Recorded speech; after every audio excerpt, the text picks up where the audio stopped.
Who is that woman, and why is she sitting in our seats? My brother Daniel whispered the question, but I heard the tremble in his voice. We were standing at the back of the funeral home watching a blonde woman in a black dress settle into the front pew with 3 children, a teenage girl, a boy around 12 and a little one who couldn't have been more than 6. They were crying. Loudly. Dramatically. Like they had lost someone they loved. But my father had only loved us. Hadn't he? Drop a comment and let me know where you're re-listening from and what time it is for you right now. I'd love to know who's part of this community. My name is Josephine Hartwell. I'm 32 years old. And the day I buried my father was the day I learned that the man I had idolized my entire life was a stranger wearing a mask I had never seen behind. Let me start at the beginning. My father, Richard Hartwell, was a legend in our small town of Pemberton, Ohio. He was a self-made man, born poor, worked his way through night school, built a construction company from nothing. Hartwell and Sons Construction. The sign hung over every job site in 3 counties.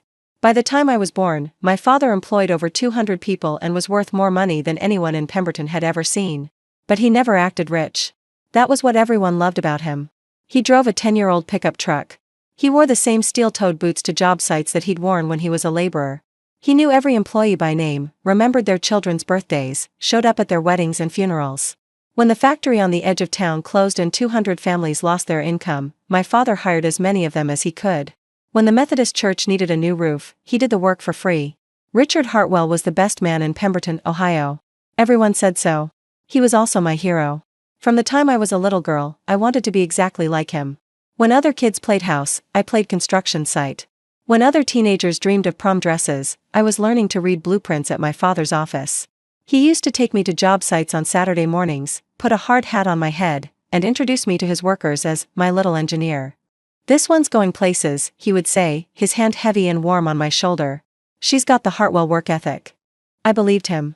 I believed everything he said. My brother Daniel was different. He was the heir apparent, the son who would take over the company, the one my father groomed for leadership. But I never felt lesser because of it. My father made sure of that. He told me constantly that I could do anything, be anything, that being a woman was an advantage because I would see things the men missed. "The secret to this business," he said once, "is paying attention to details everyone else ignores. You've got that gift, Josie. Don't ever let anyone take it from you." I spent my whole life trying to live up to those words. I got straight A's in school. I went to Ohio State and studied business. I graduated magna cum laude. I got a job at a marketing firm in Columbus and worked my way up to account director by the time I was 30. Everything I did to make him proud. And the whole time, he was living another life. A secret life. A life with another woman and 3 children who called him daddy. The same word I used. My mother, Virginia, was his high school sweetheart. They had been together since they were 16 years old, married at 19, parents at 22. She had supported him through every struggle, every setback, every triumph. She had raised 3 children while he built his empire. She had stood beside him at every ribbon cutting, every charity gala, every community event. She had loved him for 43 years. And he had been lying to her for at least 18 of them. The funeral was held at St. Michael's Catholic Church, the same church where my parents had been married. My father had died of a heart attack 3 days earlier, sudden, unexpected, no warning. He had been at a job site in Columbus, checking on a project, when he collapsed. Dead before the ambulance arrived. My mother was devastated. We all were. Richard Hartwell was only 64 years old. He was supposed to have decades left. He was supposed to walk me down the aisle at my wedding next spring. He was supposed to meet his grandchildren.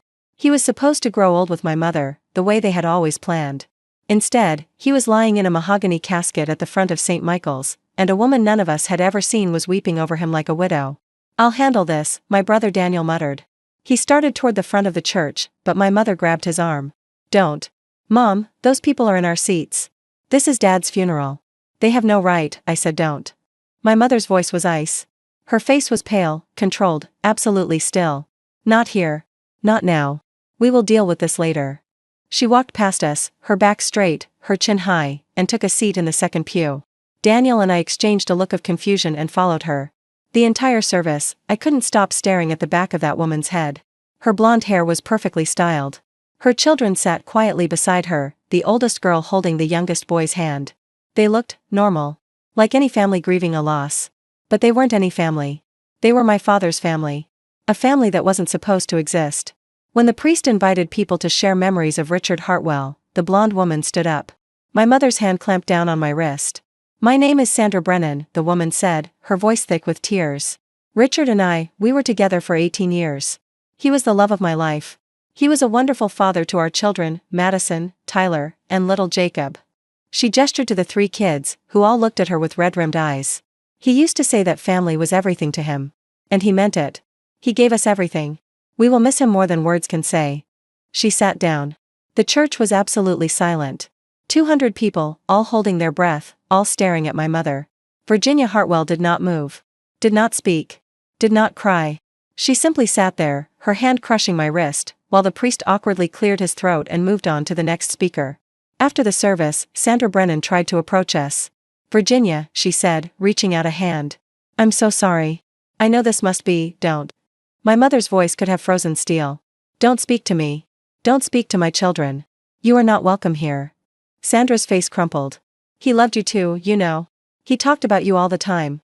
He said, I don't care what he said. My husband is dead. And apparently, so is the man I thought I knew. My mother turned and walked out of the church. Daniel and I followed, leaving Sandra Brennan standing alone with her 3 children and 200 pairs of staring eyes. The reading of the will was scheduled for 2 days after the funeral. We gathered in the conference room of Morrison and Pierce, the law firm that had handled my father's affairs for 30 years. My mother sat at the head of the table, wearing black, her face a mask of composure that I knew was hiding a volcano of pain. Daniel sat beside her, his jaw tight, his hands clenched. I sat across from them, my fiancé Marcus beside me for support. We expected it to be straightforward. My father had always told us that everything would go to my mother, with provisions for the 3 of us after she passed. The house, the company, the investments, all of it was supposed to stay in the family. The Hartwell family. The only family we knew about. Then Sandra Brennan walked in. She was alone this time, no children. She wore a navy blue dress and minimal makeup. She looked tired. Broken. She took a seat at the far end of the table, as far from my mother as possible. What is she doing here? Daniel demanded. Harold Pierce, the senior partner, cleared his throat. Ms. Brennan was specifically named in Mr. Hartwell's will. She has a legal right to be present for the reading. This is insane. Daniel. My mother's voice cut through his protest. Let the man read the will. Harold Pierce opened a folder.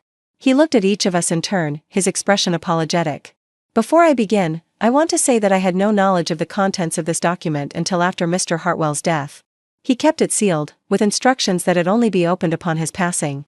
What I am about to read may be difficult to hear. He began. I, Richard Thomas Hartwell, being of sound mind and body, do hereby declare this to be my last will and testament, superseding all previous wills and codicils. The first few paragraphs were standard legal language. Then came the bequests. To my wife, Virginia Marie Hartwell, I leave the family home at 847 Maple Street, Pemberton, Ohio, along with its contents, in recognition of our 43 years of marriage and her unwavering support. My mother nodded slightly. This was expected. To my son, Daniel Richard Hartwell, I leave a 35% ownership stake in Hartwell & Sons Construction, along with the position of president and CEO, which he has earned through years of dedicated service. Daniel exhaled. This was also expected. He had been working at the company since college, preparing to take over. To my daughter, Josephine Grace Hartwell, I leave a 15% ownership stake in Hartwell & Sons Construction, along with a cash bequest of $500,000, to be used toward the purchase of a home or any other purpose she sees fit. I felt Marcus squeeze my hand. $500,000. It was more than I had expected, but I wasn't thinking about money. I was watching Harold Pierce's face, watching the way he hesitated before continuing.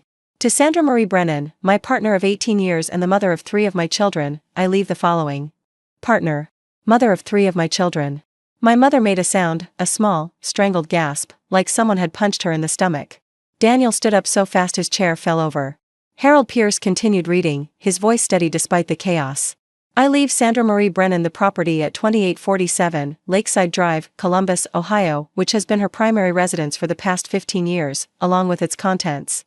I leave her a 25% ownership stake in Hartwell & Sons Construction, to be held in trust for our children until the youngest reaches the age of 25. I leave her a cash bequest of $2 million, to be used for the education and care of our children. 25%. Sandra Brennan, a woman none of us had ever heard of, now owned a quarter of my father's company. But Harold Pierce wasn't done.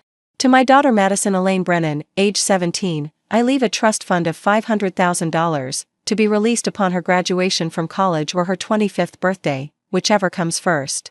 Son. Daughter. My father had another daughter. To my son Tyler Richard Brennan, age 12, I leave a trust fund of $500,000, under the same terms. My father had another son. Tyler Richard. He had given him the same middle name as Daniel. To my son Jacob Thomas Brennan, age 6, I leave a trust fund of $500,000, under the same terms. 3 children. My father had 3 other children. A complete second family that he had maintained for 18 years while coming home to us every night, while sitting at our dinner table, while telling us he loved us. Daniel's voice was shaking. This is fraud. This can't be legal. He was married to our mother. Those children are illegitimate. They can't inherit. I'm afraid they can, Mr. Hartwell. Harold Pierce's voice was gentle but firm. Ohio law does not distinguish between legitimate and illegitimate children when it comes to inheritance. Mr. Hartwell specifically and legally acknowledged all 3 children in this document. The will is valid. He was having an affair for 18 years. He was a bigamist. He was not legally married to Ms. Brennan. Therefore, there was no bigamy. What there was a long-term relationship conducted outside his marriage. Morally reprehensible, perhaps. But not illegal. And certainly not grounds to contest the will. My mother stood up. Everyone stopped talking.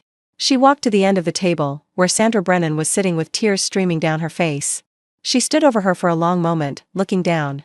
18 years, my mother said quietly. I was married to that man for 43 years. I gave him everything. I raised his children. I built his home. I was there for every success and every failure. And for 18 of those years, nearly half my marriage, he was with you. Sandra looked up at her. Virginia, I'm so sorry. Don't apologize to me. You knew he was married. You knew he had a family. You chose to be the other woman for 18 years. You bore him 3 children knowing that he would never leave me for you. You accepted that arrangement. Sandra's face crumpled. He said he loved me. He said it was complicated. He said, he lied. My mother's voice was flat. He lied to both of us. He lied to everyone. The only difference is that you knew about me, and I didn't know about you. So don't sit there and pretend we're the same. We're not. She turned and walked out of the conference room. I followed her. Daniel followed me. Marcus brought up the rear, looking shell-shocked. In the elevator, my mother finally broke.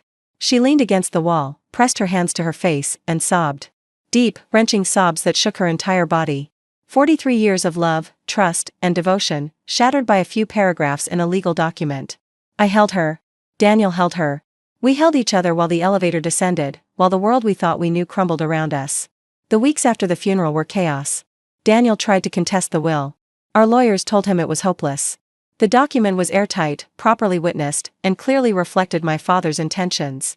The only grounds for challenge would be if we could prove he was mentally incapacitated when he wrote it, and he had been reviewed by a doctor 2 months before his death and declared in perfect mental health. My father had planned this. Carefully, deliberately, methodically. He had known exactly what would happen when he died. He had known his secret would be exposed. And he had made sure that Sandra Brennan and her children would be protected. Protected from us. I went to see her. 3 weeks after the funeral, without telling my mother or Daniel. The house on Lakeside Drive was beautiful. A colonial-style home on a quiet street, with a manicured lawn and a tire swing in the front yard. The kind of house my father would have liked. The kind of house where he would have felt at home. Sandra opened the door. She looked surprised to see me. Josephine. Can I come in? She hesitated, then stepped aside. The interior was warm, comfortable, filled with family photos. I saw my father in almost every frame. My father holding a newborn, Madison, probably. My father at a Little League game, cheering from the stands. My father on a beach somewhere, building sandcastles with 2 small children. He looked happy. Really, genuinely happy. It made me want to scream. Why are you here? Sandra asked. I need to understand. I need to know how this happened. I need to know who my father really was. Sandra sat down heavily on the couch. She looked older than she had at the funeral, like the past few weeks had aged her decades. I met Richard in 2006. At a conference in Chicago. I was a sales rep for a building materials company. He was there to negotiate a bulk contract. She smiled sadly. He was charming. Funny. So confident. He made me feel like I was the only person in the room. He was married. I know. He told me on our second date. Said he loved his wife but that something was missing. Said he felt like he was living someone else's life. Said that when he was with me, he felt like himself for the first time in years. I felt sick. And you believed him. I loved him. I know that sounds pathetic to you. I know I was the other woman, the homewrecker, the villain in your family story. But I loved him, Josephine. I loved him for 18 years. I gave him 3 children. I built a life with him, a partial life, a secret life, but a life. Did you ever ask him to leave my mother? Sandra shook her head. Once. Early on. He said he couldn't. Said it would destroy her, destroy you kids, destroy everything he had built. He said he loved her too, differently than he loved me, but genuinely. He said he had enough love for 2 families. That's not how love works. I know that now. I knew it then, probably. But I wanted to believe him. I wanted what he was offering, the weekends, the holidays he could steal, the vacations we took under the guise of business trips. I convinced myself it was enough. Was it? Sandra looked at me, her eyes wet. No. It was never enough. But it was all I had. She paused, wiping her tears with the back of her hand. You want to know the worst part? He was a good father. To my kids, I mean. He was there for their birthdays. He'd tell your mother he had a conference in Cleveland or Detroit. And he'd spend the whole weekend with us. He coached Tyler's Little League team for 2 seasons. He helped Madison with her college applications. He read bedtime stories to Jacob every night he was here. Every night he was here, I repeated. How often was that? 2, 3 times a week sometimes. Weekends when he could manage it. He had a whole system, business trips, late meetings, client dinners. Your mother never questioned it because she trusted him. Because Richard Hartwell was the most trustworthy man in Pemberton, Ohio. The bitterness in her voice surprised me. I had expected her to defend him. You're angry at him. Of course I'm angry at him. He promised me things, Josephine. He said that when his kids were grown, when the business was stable, he would figure out a way for us to be together openly. He said it for 18 years. And then he died, and I found out that he never intended to keep that promise. He just wanted to keep both of us forever. How do you know he never intended to keep it? Sandra laughed, a hollow, broken sound. Because his will leaves the house to your mother. If he had ever planned to leave her, he would have put that house in a trust, would have protected it somehow. But he didn't. Because your mother was always going to be his wife. I was always going to be his secret. I stayed for 2 hours. I met Madison, who was 17 and looked so much like my father it hurt. She had his eyes, his stubborn chin, his way of standing with her arms crossed when she was thinking. When she shook my hand, her grip was firm, a Hartwell handshake, my father would have called it. I always knew about you, she said quietly. Dad showed me pictures. He said you were brilliant and that I should try to be like you. I didn't know what to say to that. My father had used me as a role model for his secret daughter. He had held me up as an example while lying to me about her very existence. I'm sorry you're in this position, I finally managed. I'm sorry too. She looked down at her feet. I used to be so jealous of you. You got to have him all the time. You got to go to family dinners and holidays and everyone knew you were his daughter. I had to keep it secret. I couldn't even tell my friends who my father was. That must have been awful. It was. But at least I knew the truth. You didn't know anything. That might be worse. I met Tyler, who had his mannerisms, his way of tilting his head when he listened. He shook my hand solemnly and told me he was sorry about my loss. 12 years old, and he was already learning to navigate adult grief. Dad talked about you a lot, Tyler said. He said you were the smartest person he knew. He said you were going to change the world someday. Every word was a knife in my chest. My father had bragged about me to his other children while hiding them from me. He had built 2 families on a foundation of lies and somehow convinced himself that love made it acceptable. I met Jacob, who was 6 years old and didn't fully understand that his daddy was never coming back. He showed me his toy trucks, construction trucks, of course, just like daddy's, and asked me if I wanted to play. They were just kids. They hadn't asked for any of this. They had loved their father the same way I had loved mine, completely, innocently, without knowing the truth. I couldn't hate them. I tried, but I couldn't.